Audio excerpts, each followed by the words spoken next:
Welcome to the Haunted Half Moon Inn. The Master has been expecting you. He reminds you to not use your wooden stakes to kill vampires. Vampires are already too greatly discriminated against. The Master would appreciate it if you would instead put a stake through the like button and become a guest of the Haunted Half Moon Inn by subscribing to this channel. Doing so would really help me to reach more viewers. Join me, and together we'll haunt this world one house at a time. The Masque of the Red Death by Edgar Allan Poe. The Red Death had long devastated the country. No pestilence had been ever so fatal or so hideous. Blood was its avatar and its seal. The redness and the horror of blood.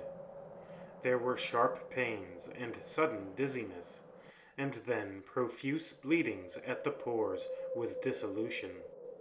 The scarlet stains upon the body, and especially upon the face of the victim, were the pest ban which shut him out from the aid and from the sympathy of his fellow men.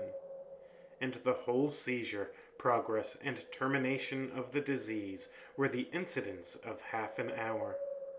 But the Prince Prospero was happy and dauntless and sagacious. When his dominions were half depopulated, he summoned to his presence 1,000 hale and light-hearted friends from among the knights and dames of his court, and with these retired to the deep seclusion of one of his castellated abbeys. This was an extensive and magnificent structure, the creation of the prince's own eccentric yet august taste.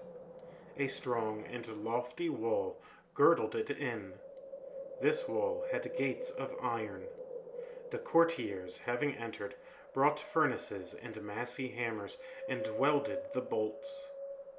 They resolved to leave means neither of ingress or egress to the sudden impulses of despair from without, or of frenzy from within. The abbey was amply provisioned. With such precautions the courtiers might bid defiance to contagion. The external world could take care of itself. In the meantime, it was folly to grieve or to think. The prince had provided all the appliances of pleasure. There were buffoons, there were improvisatori, there were ballet dancers, there were musicians, there were cards, there was beauty, there was wine. All these and security were within. Without was the Red Death.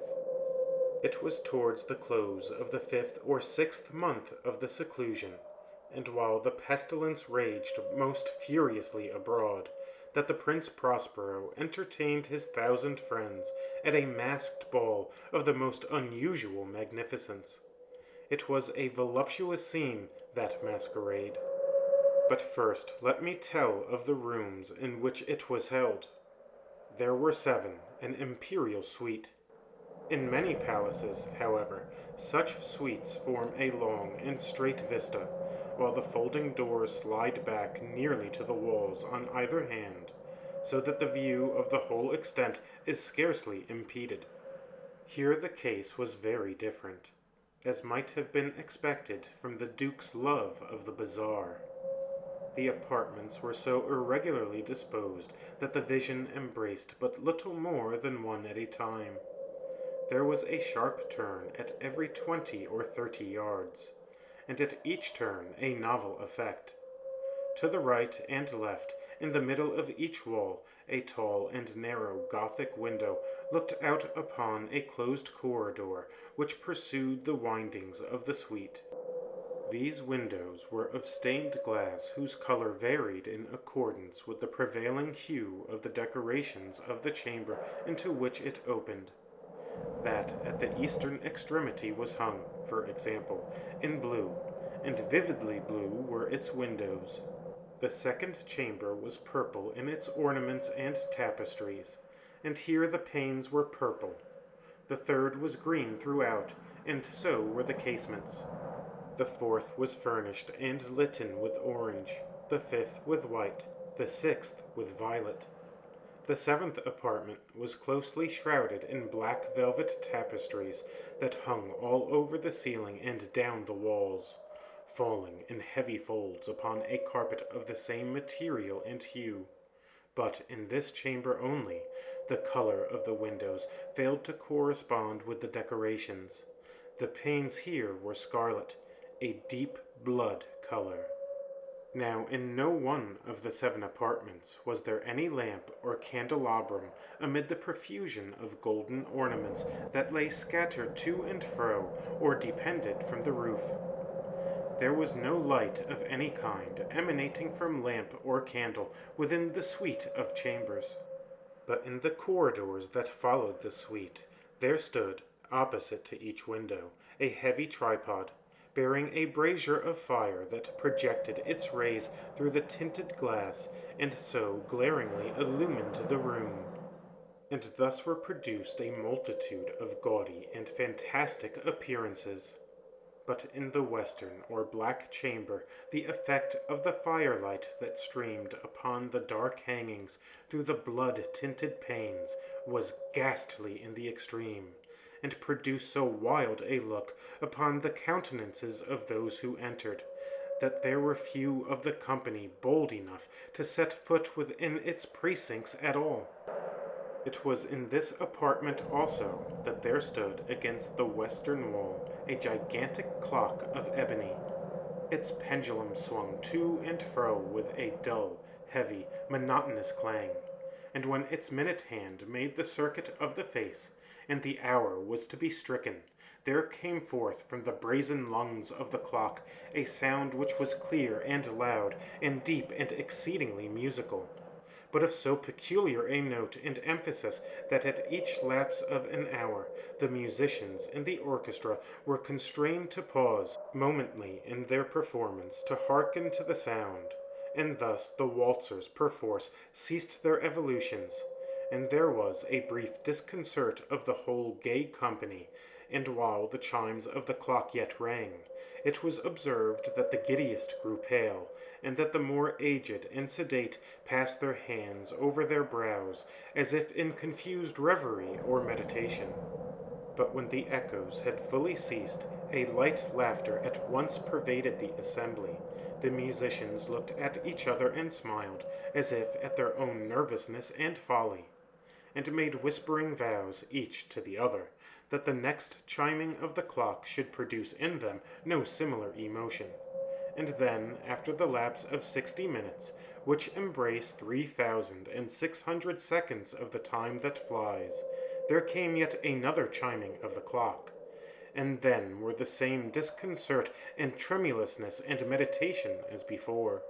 But, in spite of these things, it was a gay and magnificent revel. The tastes of the Duke were peculiar. He had a fine eye for colors and effects. He disregarded the decora of mere fashion. His plans were bold and fiery, and his conceptions glowed with barbaric luster. There are some who would have thought him mad. His followers felt that he was not. It was necessary to hear and see and touch him to be sure that he was not. He had directed, in great part, the movable embellishments of the 7 chambers upon occasion of this great feat, and it was his own guiding taste which had given character to the costumes of the masqueraders. Be sure they were grotesque. There were much glare and glitter and piquancy and phantasm, much of what has been since seen in Hernani. There were arabesque figures with unsuited limbs and appointments. There were delirious fancies, such as madman fashions. There was much of the beautiful, much of the wanton, much of the bizarre, something of the terrible, and not a little of that which might have excited disgust. To and fro in the 7 chambers there stalked, in fact, a multitude of dreams, and these, the dreams, writhed in and about, taking hue from the rooms, and causing the wild music of the orchestra to seem as the echo of their steps. And anon there strikes the ebony clock which stands in the hall of the velvet. and then, momently, all is still, and all is silent save the voice of the clock. The dreams are stiff frozen as they stand, but the echoes of the chime die away. They have endured but an instant, and a light, half-subdued laughter floats after them as they depart. And now again the music swells, and the dreams live, and writhe to and fro more merrily than ever, taking hue from the many-tinted windows through which stream the rays from the tripods. But to the chamber which lies most westwardly of the seven, there are now none of the maskers who venture, for the night is waning away, and there flows a ruddier light through the blood-colored panes, and the blackness of the sable drapery appalls. And to him whose foot falls upon the sable carpet, there comes from the near clock of ebony a muffled peal more solemnly emphatic than any which reaches their ears who indulge in more remote gaieties of the other apartments. But these other apartments were densely crowded, and in them beat feverishly the heart of life, and the revel went whirling on, until at length was sounded the 12th hour upon the clock, and then the music ceased as I have told, and the evolutions of the waltzers were quieted, and there was an uneasy cessation of all things as before.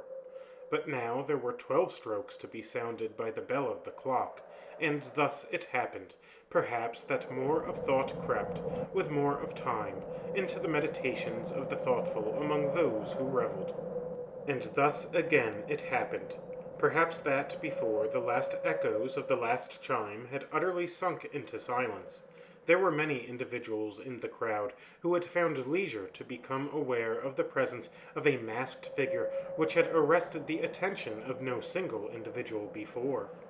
And the rumor of this new presence having spread itself whisperingly around, there arose at length from the whole company a buzz or murmur, expressive at first of disapprobation and surprise, then finally of terror, of horror, and of disgust. In an assembly of phantasms such as I have painted, it may well be supposed that no ordinary appearance could have excited such sensation. In truth, the masquerade license of the night was nearly unlimited, but the figure in question had out-Heroded Herod, and gone beyond the bounds of even the prince's indefinite decorum. There are chords in the hearts of the most reckless which cannot be touched without emotion. Even with the utterly lost, to whom life and death are equally jests, there are matters of which no jest can be properly made. The whole company, indeed, seemed now deeply to feel that in the costume and bearing of the stranger neither wit nor propriety existed. The figure was tall and gaunt, and shrouded from head to foot in the habiliments of the grave. The mask which concealed the visage was made so nearly to resemble the countenance of a stiffened corpse that the closest scrutiny must have had difficulty in detecting the cheat. And yet all this might have been endured, if not approved, by the mad revellers around. But the mummer had gone so far as to assume the type of the Red Death. His vesture was dabbled in blood, and his broad brow, with all the features of the face, was besprinkled with the scarlet horror. When the eyes of the Prince Prospero fell upon this spectral image, which, with a slow and solemn movement, as if more fully to sustain its role, stalked to and fro among the waltzers, he was seen to be convulsed, in the first moment, with a strong shudder either of terror or distaste, but in the next his brow reddened with rage. "Who dares," he demanded hoarsely of the group that stood around him, "who dares thus to make mockery of our woes? Uncase the varlet, that we may know whom we have to hang tomorrow at sunrise from the battlements. Will no one stir at my bidding? Stop him, and strip him, I say, of those reddened vestures of sacrilege." It was in the eastern or blue chamber in which stood the Prince Prospero as he uttered these words. They rang throughout the 7 rooms loudly and clearly, for the prince was a bold and robust man, and the music had become hushed at the waving of his hand. It was in the blue room where stood the prince, with a group of pale courtiers by his side. At first, as he spoke, there was a slight rushing movement of this group in the direction of the intruder, who at the moment was also near at hand, and now, with deliberate and stately step, made closer approach to the speaker. But from a certain nameless awe with which the mad assumptions of the mummer had inspired the whole party, there were found none who put forth a hand to seize him, so that, unimpeded, he passed within a yard of the prince's person, and while the vast assembly, as if with one impulse, shrank from the centres of the rooms to the walls, he made his way uninterruptedly, but with the same solemn and measured step which had distinguished him from the first, through the blue chamber to the purple, through the purple to the green, through the green to the orange, through this again to the white, and even thence to the violet, ere a decided movement had been made to arrest him. It was then, however, that the Prince Prospero, maddening with rage and the shame of his own momentary cowardice, rushed hurriedly through the 6 chambers, while none followed him on account of a deadly terror that had seized upon all. He bore aloft a drawn dagger, and had approached in rapid impetuosity to within 3 or 4 feet of the retreating figure, when the latter, having attained the extremity of the velvet apartment, turned suddenly round and confronted his pursuer. There was a sharp cry, and the dagger dropped gleaming upon the sable carpet, upon which instantly afterwards fell prostrate in death the Prince Prospero. Then, summoning the wild courage of despair, a throng of the revelers at once threw themselves into the black apartment, and seizing the mummer, whose tall figure stood erect and motionless within the shadow of the ebony clock, gasped in unutterable horror at finding the grave cerements and corpse-like mask, which they handled with so violent a rudeness, untenanted by any tangible form. And now was acknowledged the presence of the Red Death. He had come like a thief in the night, and one by one dropped the revelers in the blood-bedewed halls of their revel, and died each in the despairing posture of his fall, and the life of the ebony clock went out with that of the last of the gay, and the flames of the tripods expired, and darkness and decay and the Red Death held illimitable dominion over all. I hope that you enjoyed your stay here at the haunted Half Moon Inn. The master requests that you consider supporting me and the inn by becoming a slave. A patron of mine on Patreon. The Half Moon Inn needs your support to keep the doors open. You wouldn't want the residents here to feel forgotten and abandoned, would you? Creating quality scary stories to share with you is very important to me. Running this inn of horror is a passion of mine, and I would truly appreciate your support. The world is hurting. It needs more horror. Help me to heal the world through horror. Together, with your help, we could haunt this world one home at a time. Until next time, always remember, just because you don't see them doesn't mean that they aren't there.